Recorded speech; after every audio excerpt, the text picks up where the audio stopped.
BookTube, it's Jackie. How's it going? If you're new to me, it's the first time you're seeing my face. Hello, what's up? My name's Jackie. I sit on my floor and I talk about books. So that's why you're here, because that's what's going to be happening today. If you're not new to me, thank you for always tuning in and the continued support. I really do appreciate it.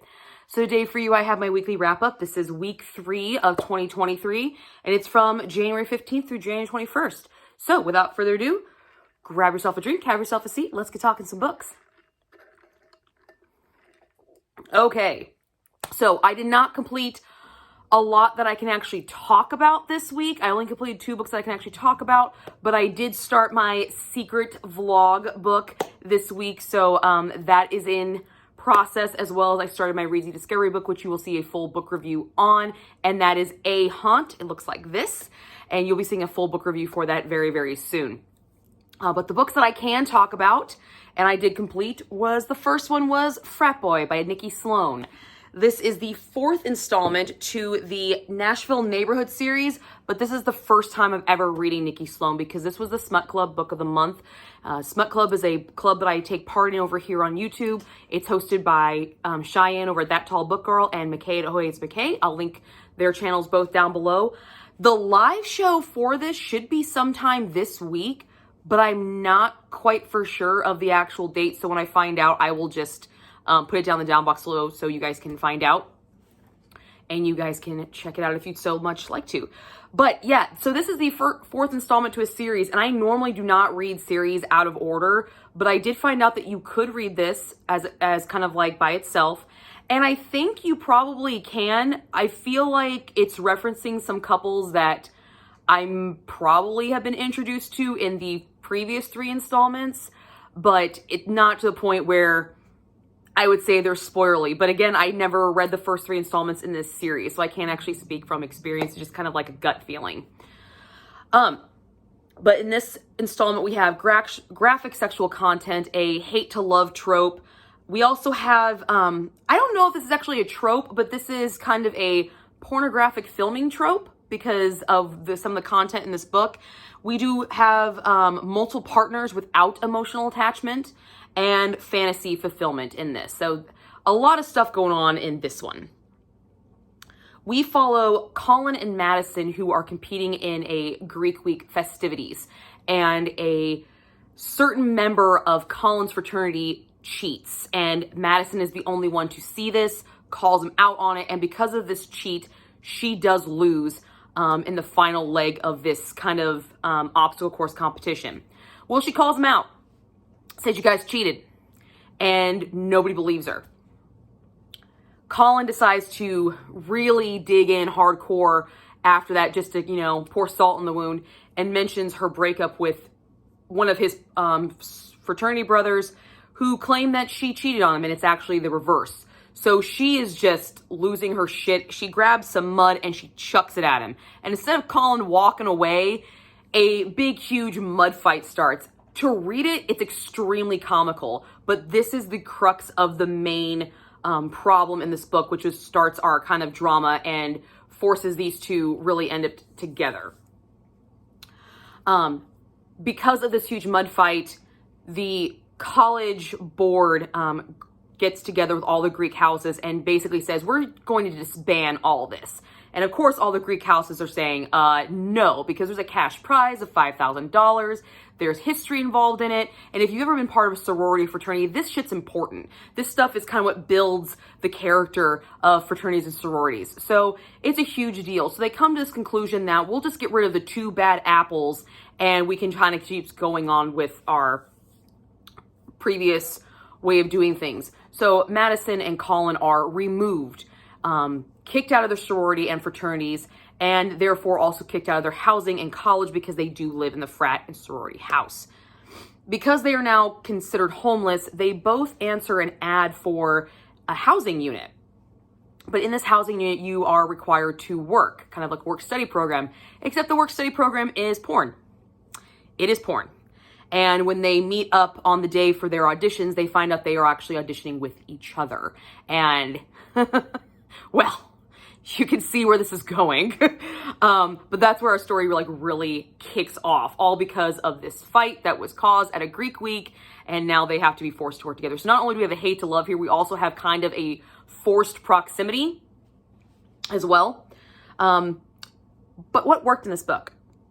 Colin and Madison's chemistry. When they hate each other, they fucking hate each other. It is on point. It is there. It is oozing. It's so well done. And when they start to kind of figure out the other person and kind of figure out their tells and their triggers and everything, that chemistry is also super, super hot. It's, Madison and Colin were written very, very well. They were written very well to suit each other.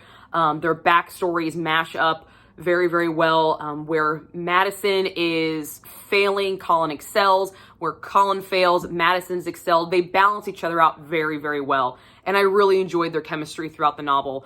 They were a very big driving force for it, which I really love when the main characters, I can get behind both of them, not just one of them, and I could get behind both of them in this installment.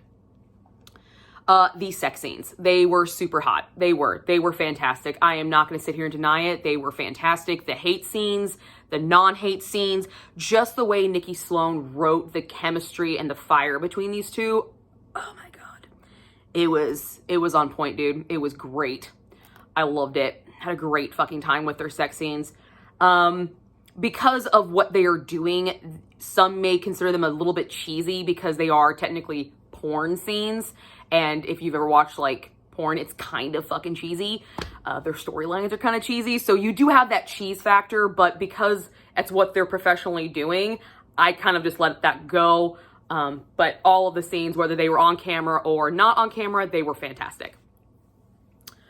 I really enjoyed Nikki Sloan's concept of fantasy fulfillment and not being ashamed of your sexual appetites, especially through Madison. Madison is the one that kind of catches you off guard. You kind of expect her to be more of the prudish type, based off her original character that you get in the beginning of the book, but then you find out that she's actually not, and she really wants to explore, and she's very sexually open, and she wants to try all these things, menage a trois, on film, you know, being told what to do. She wants to try it all, role playing, the whole 9 yards. And she really gets into it, really hardcore gets into it. And the way it's written is it's very open, very inviting. You don't feel the shame that a lot of people associate with someone who wants to willingly have sex for money and do porn. That shame is completely eradicated. And I thought that was fantastic because as long as you're consenting and you're having a great fucking time, more power to you. Rock it on. And I really like that. I enjoyed seeing that written through the book and it being fulfilled through the characters. You see Madison grow from kind of a little timid, wanting to experience these things, to being completely open, coming up with these great concepts, these great filming ideas. Thought it was fantastic. I really enjoyed her growth from, you know, I need to be a certain way to fuck what people think. I'm going to do what I want and get my rocks off any way I choose. The concept of sharing. So they live in a house and there's 4 other people, the owners of the home, and then 2 other young kids that work in the industry as well for what the industry is called is Pedal Productions. That's their company. And they all live together. So there is this concept of having to share among each other and this level of, are you going to be jealous or not? And that jealousy level is gone because they're being so professional about it. They understand that this is a job. There are no feelings attached except, you know, feelings of, hey, you did a great job in that scene. That's awesome. It's very professional, very above board. None of the catty, she's mine only type thing. But in the scenes, you do see a little bit of ownership and possessiveness between our 2 main people, between Colin and Madison. You do see it, but it's not so overpowering that it ruins this whole beautiful thing that Sloan's got going on. But it just emphasizes that, like, these are still the main couple. Yes, we have all these other people involved, but these are the 2 we're still focusing on because they're the ones that actually have this real chemistry. And then it becomes this running joke among everybody else that, like, you guys totally are into each other. Why don't you just fucking admit it by now? Like, seriously, come on.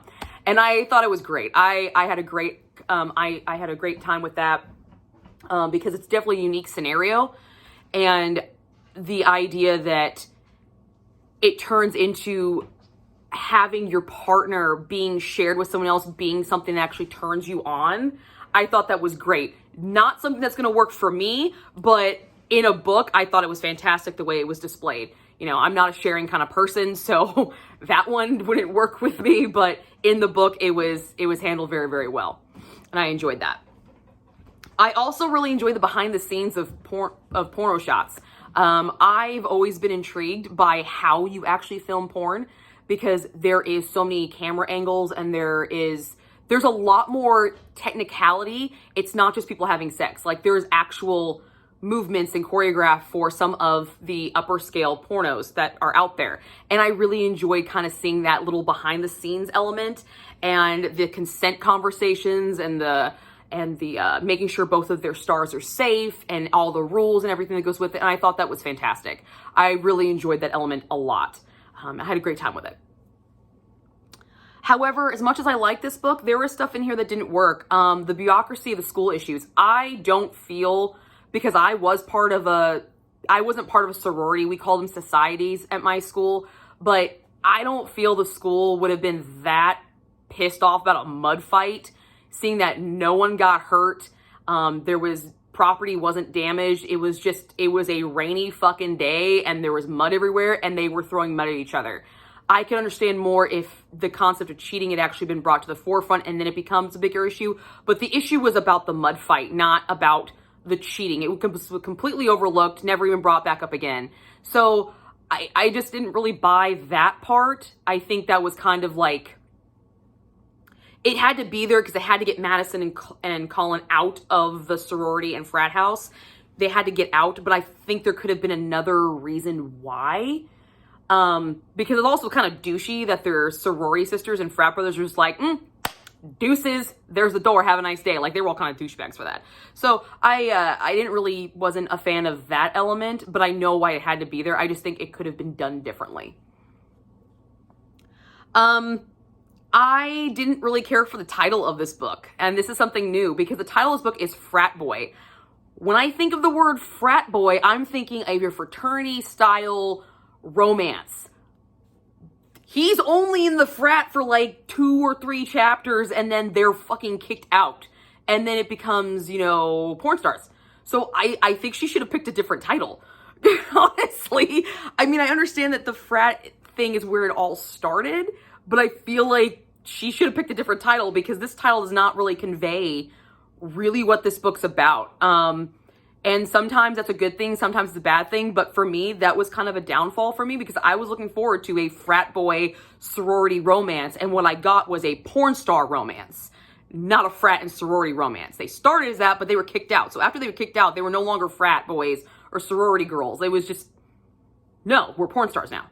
And the thing is, they never used that scenario as a fucking porno. They never used it. They're sitting here coming up with ideas, and they never use the idea of a frat boy and sorority girl hooking up at a party for one of their storylines. So, like, you'd even utilize that in your storylines. Come on. So, yeah, that was kind of, I was like, okay, whatever. I wasn't a big fan of that. And then the other thing is that I have literally watched this porno. Like, I have seen this same storyline in multiple pornos, where girls or guys have been kicked out of their houses and then have to work in another house, but they're doing porn to do it. Like, I've seen this storyline before, so it wasn't an original concept for me. And I was sitting here reading it, I'm like, I've seen this before. And it was just as cheesy then as it is now. So, the concept wasn't super original for me, but I liked Nikki Sloan's take on it, because I got to see the emotional element behind it, because in the porno, obviously, didn't have the emotional element, it was just sex. But I've seen this before, so it wasn't new and unique to me. It wasn't super exciting to me. Spice rating. I gave this a 3.5 on the chili pepper scale, because we do have voyeurism with the whole doing it in front of the camera and knowing people are watching, and that becoming an element of, eroticism involved into it, because they also did live feeds and live cams and stuff like that. So I thought that was really cool. I also loved the fact there was multiple locations. Granted, they were all multiple locations of on-screen sex scenes. So it wasn't our 2 main characters. They were main characters playing other main characters. So you do have that level of kind of how it is. We only have like one authentic sex scene between the two characters as themselves. And that scene was dope as fuck. Don't get me wrong, that thing was spot on and it was hot and I loved it. I freaking love that. But all of the other really fun sex scenes, the role-playing sex scenes, they were all playing characters in their porno films. So I did have to knock down some of the spice rating for that because it was acting. It wasn't just spur of the moment, we decided to do this is what really turns me on. Granted, however, they were fantasies of our main characters. They were just being fulfilled in a different way other than being themselves, if that makes sense. There's a lot of threesome action involved in this, a lot, because there are so many people inside the house. And party. It was awesome. It was threesome for 2 guys and threesome for 2 girls with a guy, and it all around good fucking time. All around good fucking time.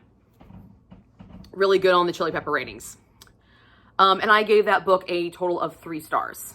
So, the second and final book that I completed this week was Fire in His Blood by Ruby Dixon. It looks like this. This is the first installment to the Fire, Blood, Dragon series. It's monster smut, guys. It's dragon porn. All right, it's dragon porn. Let me move this book down. Sorry.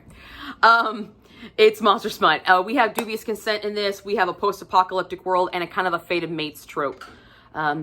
We have Claudia, who's been arrested for scavenging in the post-apocalyptic Dallas. She has been sentenced to exile, which essentially is a death sentence, essentially. But instead, the guards offer her a chance to be bait. And they take her as bait girl number 6, but she doesn't really know what the bait means. She is left chained to an abandoned building, or abandoned pole in a building, and red flags thrown around to draw dragons in, and that's when she realizes that she's dragon bait. And they tell her, we've heard that in New Orleans, a woman was able to tame a dragon. We need you to try to do this so he'll stay away from our village and our town. And she's like, the fuck you want me to do? What? I'm tied to a pole. How am I going to do this? So being tied to a pole, a dragon flies in, and that's where our story really starts. Except the cool thing about our dragon is he can turn into a guy. And he's pretty. He's pretty. And our guy is Kael. It's Kael. So however you want to pronounce it. But he scents her and realizes that her scent is bonding to him and is kind of, it's his mate, the one he's been looking for that can help create, quiet the madness that's in his head, because they were ripped from their world, and once they were put into our world, this madness was taking over, so they're constantly in destruction, destroying, because they're the ones that pretty much created the apocalypse in our world. What worked, the post-apocalyptic world Dixon created, I thought it was really well done. I enjoyed it. I enjoyed the little nuances that she gave. She was very detailed in describing kind of what this world looked like, so you have a very good representation of what our setting that our hero and heroine are involved in. And I really enjoyed that. I loved Kael's character. I had a great time with him. Not so much the heroine, but I really enjoyed Kael. His possessiveness, his dominance, his want to just take care of her and be there for her. And despite them having a communication barrier, he still tried to get through communication, but he knew a way of communicating. He just had to get her to that point, and instead of forcing her, he let her kind of come to him. This installment leaves a lot of unanswered questions, but they're okay unanswered questions because they're strong enough that I want to know the answers, but they're not so out there that I'm like, what the fuck was that about? So they're questions that I definitely want to continue the series to find out the answers to, but they're not so unanswered that it pisses me off. So she did a really nice balance of the unanswered questions part of this installment. I really enjoyed the dragon nuances that Dixon gave. I liked how she described the dragon's mindset, the madness, how being around his mate was kind of calming to him and all of that jazz. I really enjoyed those. I enjoyed how she described the dragons. I could clearly see them in my mind's eye. I could see their mannerisms. I could see their little tics. And when she turned them into a male, they still kind of had that dragon feel. They still had the very hot skin and, you know, the tongue thing. I just call it the tongue thing because there's a lot of tongue action in this book. Lots of it, guys. Lots of it. It's not horrible. I enjoy the dragon nuances. I enjoy that a lot. Another thing I enjoyed about this book was the communication problem and how it was solved. I have only read one other Ruby Dixon book, and that was the Ice Planet Barbarians, the first installment, the Ice Planet Barbarians series, and I was pissed off about how the communication problem was solved. It was literally a push of a fucking button. This one, at least there was some kind of logical explanation. And the logical explanation is once a dragon is mated, they become telepathic with their mate. They can speak in their mind through their minds, and they also have to speak in their minds through other dragons because they're flying all the time and the wind is constantly there, so you can't actually like speak words. So they have this kind of telepathy thing, and I really enjoyed how she solved the communication problem much better in this one than she has in her previous series of Ice Planet Barbarians. I really enjoyed that a lot more. I was much happier with that one. However, there is some stuff that did not work in this book, and the heroine was one of them. I didn't like Claudia. I thought her priorities were not in the right spot, and Dixon did a lot of backtracking. So we have Claudia, who is our heroine, and she has a sister. And when she is sent to exile and becomes the bait for the dragon, when she realizes she's not going to die, and she kind of figures out that, you know, he's here to take care of her, all she keeps saying is how she wants to get back to her sister and take care of her. That's what she wants. She wants to get back to her sister and make sure she's safe. Also jazz. Okay. When they have the communication barrier, I totally understand not being able to communicate that with Kale.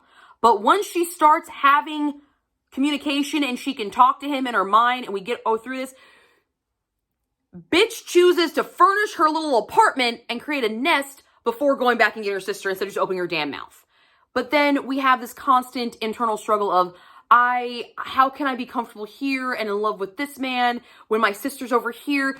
Open your fucking mouth, okay? Open your fucking mouth. You're pissing me off. And I felt like Dixon was really backtracking a lot because she had her furnish an apartment and create a nest and be all happy for a fucking week or a couple fucking weeks. And then she's like, oh, she's got a sister. I need to get her back out here. Like, if she was so fucking important that you brought her up literally every fucking chapter prior to the communication issue being resolved, why did you just drop her like a hot fucking potato until the fucking end? It felt like an afterthought. So there was a lot of backtracking, and I didn't like that. I didn't like that at all. I didn't think that was a quality that Claudia needed to have, because the one I got before the communication problem, two different people, and I wasn't having it. There were some continuity errors that I found, and maybe I was just misunderstanding it, but there was a point where Chaol said that his venom only produces when his mate is around. When they find their mate, that's when their venom produces, so they can make the mate bite and they can become, you know, combined.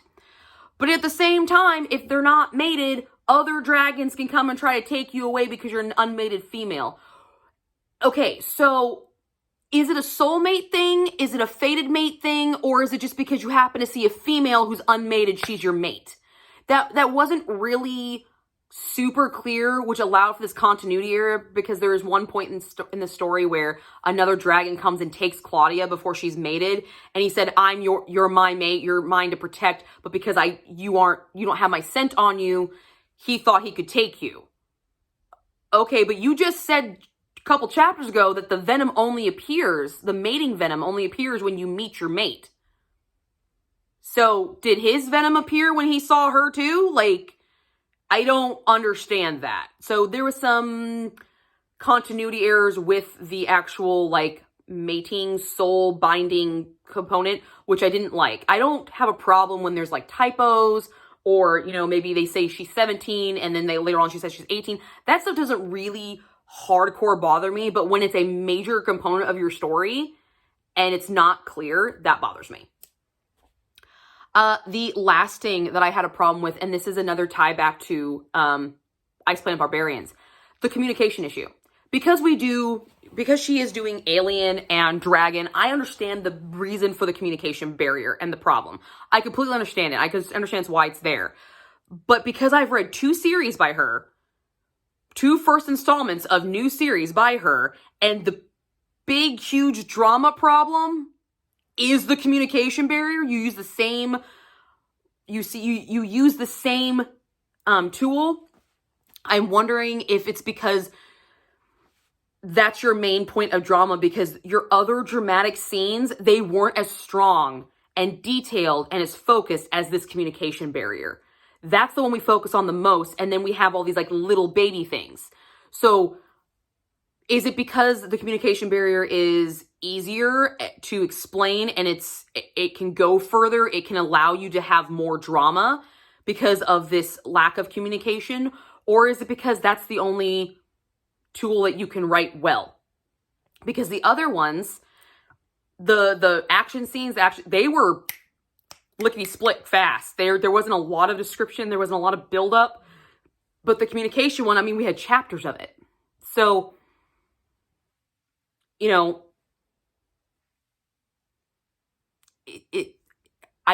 I don't know if you're a one-trick pony. But then again, I've only read the first installment of 2 series, and I do plan on continuing with both of those series to see what she does, and if it's the same kind of, if it's the same technique that she uses, the same tool. And if that's her shtick, that's her shtick, that's fine. But I like to see more variety, especially if it's a different series. I like to see more variety. So, spice rating, I gave this 3 chili peppers. It's dragon smut, guys. It's dragons. It's gonna ratchet up the chili peppers a little bit. We have some graphic sexual content. We have some oral sex scenes, some great oral sex scenes. Yeah, he really liked her. He loved where her scent was coming from, and it was invoking.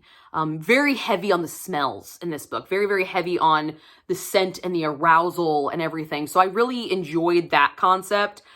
Because I feel like someone who turns into an animal that would be something that they would latch onto in their human form. So I really enjoyed that was carried over. And we have a little bit of a nudist element, because when he transforms to a human, he hates clothes. He thinks they're stupid. He thinks they're incredibly stupid. And I thought that was funny. Like he does say that quite a few times. Kale's personality is quite interesting, the way he flirts and the way he does his thing with Claudia. I thought that was kind of sweet with them. But I gave this 3 stars because it is the first installment, and it is the first installment of a new series, and it did leave some questions that I would like answered. So it intrigued me enough that I plan on continuing with this series for sure, but I just don't know when I'm going to. But I do plan on trying to continue with it because the story was entertaining. I read it in a day and a half. It was entertaining, and it did make me smile, but those were just some points being compared to her other novel that I read by her. 2 totally different series, but I got the same mechanic used. I just was like, okay. So let's see what you do with the next installments of each series, and we'll see if they're polar opposites or if they're very similar in mechanics. So yeah, we'll see. But that is all I read this week, guys.